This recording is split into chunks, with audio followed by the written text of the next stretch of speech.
শুভ সন্ধ্যা বন্ধুরা, মমিস day out চ্যানেলে সবাইকে স্বাগতম জানাই। রাতে রান্না করতে চলে এলাম। এখন বাজে 7টা। আমি রাতের রান্নাটা করে নিচ্ছি। আজকে রান্না করব রাত্রে ট্যাংরা মাছ। আমি একদম কেটে বেছে পরিষ্কার করে ধুয়েও নিয়েছি। এখন আমি মাছগুলোকে গরম জলে দিয়ে দেবো। কড়াই আগে থেকে বসিয়ে রেখেছিলাম।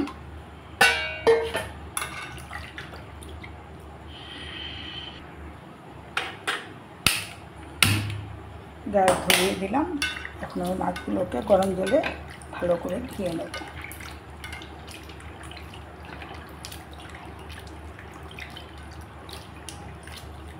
মাছগুলোকে আমি গরম জলে ধুয়ে নিলাম।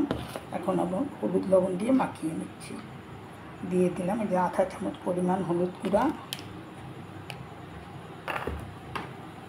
দিচ্ছি 1 চামচ পরিমাণ লবণ।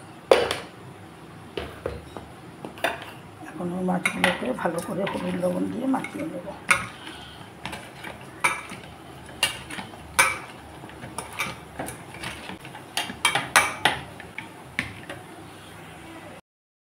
কড়াই বসিয়ে দিয়েছি। কড়াইতে দিয়ে দিচ্ছি সরষের তেল। তেলটা গরম হয়ে এলে আমি মাছগুলো ভেজে নেব।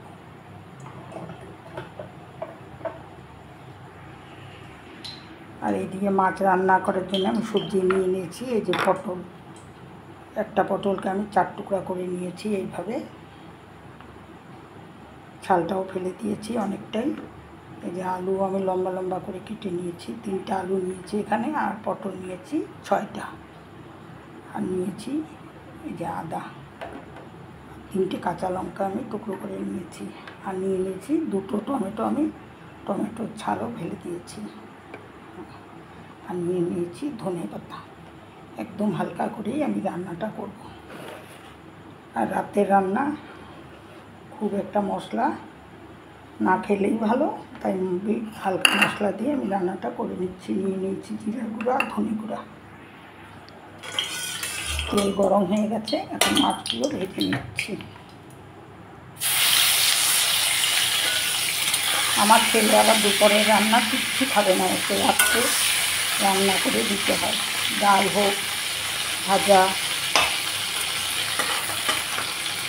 মোট কথা দুপুরের রান্না থাকলে ও কিনতে দিতে হয় না।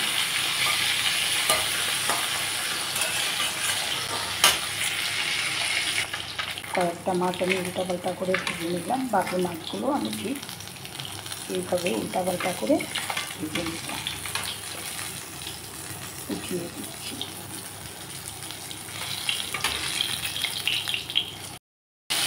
দু চামচের মতো তেল আমি আরও দিয়েছি, কিন্তু ক্যামেরাটা স্কিপ হয়ে গেছিলো তাই দেখাতে পারলাম না।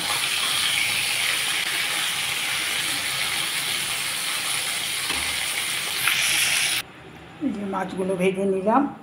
এখন মাছ ভাজা তেলের উপরে দিয়ে দিচ্ছি কালো জিরা ফোড়ন। প্রথমে আমি দিয়ে দিচ্ছি আলুগুলো।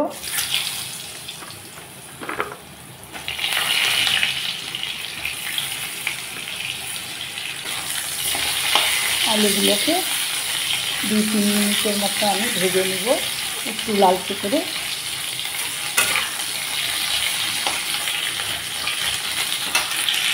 ট্যাংরা মাছ চচ্চড়ি করেও খাওয়া যায়, আবার গ্রেভি করেও খাওয়া যায়, কিন্তু যেহেতু রাত্রে রান্না তাই একটু হালকা পাতলাই আমি করে নিচ্ছি। আপনারা চাইলে চচ্চড়িও করে খেতে পারেন, আবার গ্রেভি চচ্চড়িও করে খেতে পারেন। কিন্তু পাতলা ঝোলটাই, যেহেতু মাছগুলো একেবারেই তাজা ছিল, তাই আমি পাতলাই ঝোল করছি। আপনারাও এইভাবে রান্না করে খেয়ে দেখবেন, খুবই ভালো লাগে। আর আমি যে কোনো সবজিতে টমেটোটা খুব ভালোবাসি, তাই টমেটোটা আমি প্রায় সব সবজিতে আমি অ্যাড করি। আলুগুলো একটু লালচে করে ভেজে নিলাম। এখন দিয়ে দিচ্ছি পটলগুলো।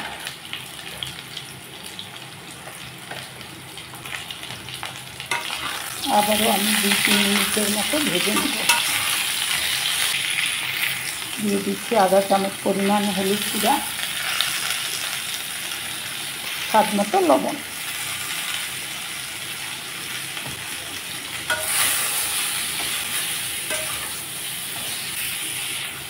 আলুর সাথে পটলগুলোকেও আবার 3 মিনিটের মতো ভেজে নিলাম। এখন দিয়ে দিচ্ছি জিরা গুঁড়া আর ধনে গুঁড়া। আমি জল দিয়ে গুলিয়ে নিচ্ছি। দিয়ে দিচ্ছি গ্রেট করা আদা। 3টে কাঁচা লঙ্কা আমি টুকরো করে নিয়েছি। এখন আমি ভালোভাবে কষিয়ে নেব।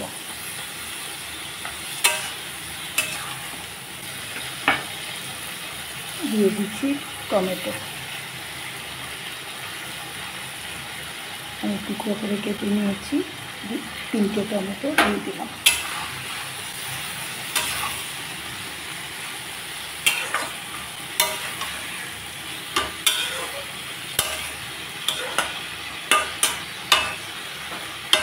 রাতের জন্য কিন্তু একদম উপযুক্ত রান্না। রাতে যতই হালকা খাওয়া যায় ততটাই ভালো স্বাস্থ্যের জন্য। ঢেকে দিচ্ছি।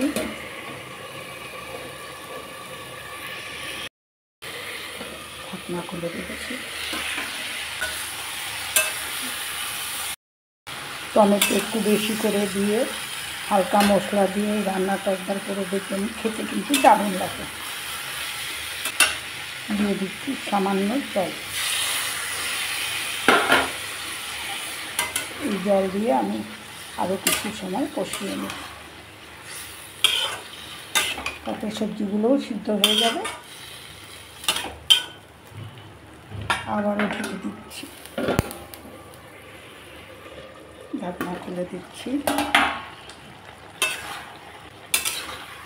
এইভাবে পটল আলু, বেগুন আলু, ঝিঙা আলু রাত্রের জন্য এসবই সবজি খুব ভালো, শরীরের জন্যও ভালো। আর যে গরম পড়েছে এইভাবে হালকা সবজি দিয়ে ভাত খেলে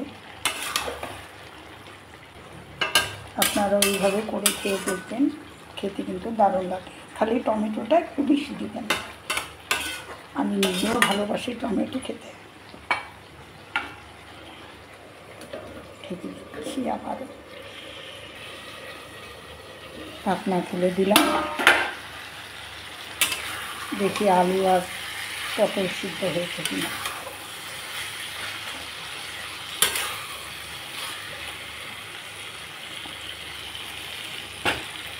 আলুও সিদ্ধ হয়ে গেছে। আলু সিদ্ধ হয়ে গেছে, পটলও সিদ্ধ হয়ে গেছে, মশলাও কষানো হয়ে গেছে।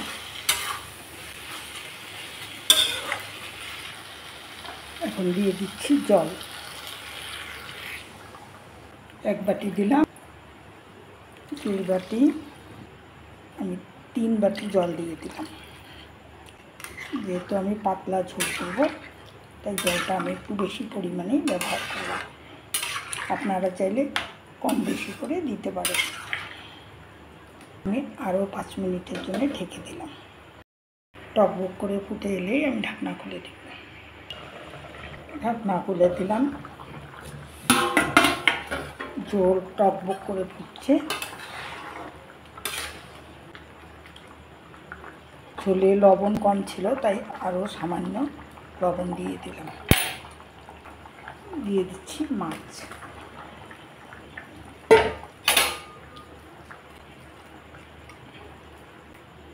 কি সুন্দর হয়েছে ঝোলের কালারটা। দিয়ে দিচ্ছি ধনেপাতা কুচি। আবারও ঢেকে দিচ্ছি 2-3 মিনিটের জন্য। 3 মিনিট পর ঢাকনা খুলে দিলাম। রান্না করে নিলাম ট্যাংরা মাছ, পটল আলু টমেটো দিয়ে একেবারে হালকা পাতলা করে। এখন গ্যাসও বন্ধ করে দিচ্ছি। এখন আমি সার্ভ করে নেব।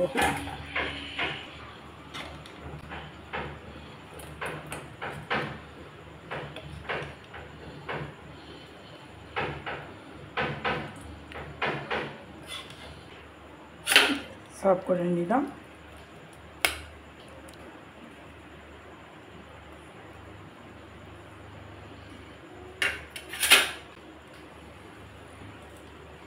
কালারটা দেখো কি সুন্দর।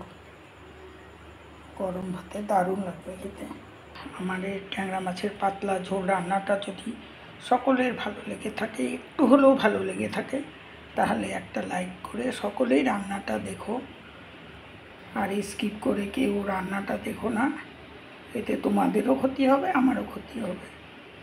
আর যারা দেখছো প্রথম থেকে বা এখনও পাশে আছো তাদের জন্য আমার অসংখ্য ধন্যবাদ রইল আর বুক ভরা ভালোবাসা। আর যারা এখন দেখছো কিন্তু একটা সাবস্ক্রাইব করতে হয়তো ভুলে গেছো, তারা একটা সাবস্ক্রাইব করে অবশ্যই আমার পাশে থেকো, আমিও তোমাদের পাশে থাকবো। বেল আইকনটাকে প্রেস করে রেখো যাতে আমার নতুন নতুন ভিডিও বা রান্নার সবার আগে তোমাদের কাছে পৌঁছয়। সকলেই ভালো থাকো, সুস্থ থাকো, ভগবানের কাছে এটাই কামনা করি সবসময়, ভগবান জানি সবাইকে সুস্থ রাখেন। তাহলে আজ এই পর্যন্তই, আবার নতুন ভিডিও নিয়ে তোমাদের সামনে আসবো।